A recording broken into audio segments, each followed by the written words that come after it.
Hello guys, welcome back to the channel. In this video I want to show you how you can keep your screen on permanently on your Android phone. Here I'm using Tecno Pop 8 to demonstrate it.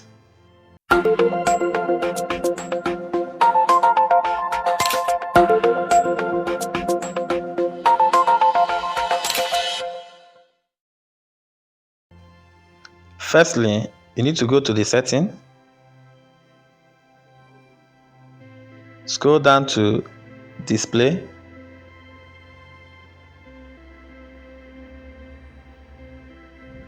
scroll down again, you see keep screen on, you toggle it on. That's it. Your light screen will no longer go off until you turn it off back again.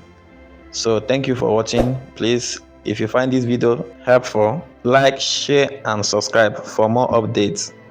Bye.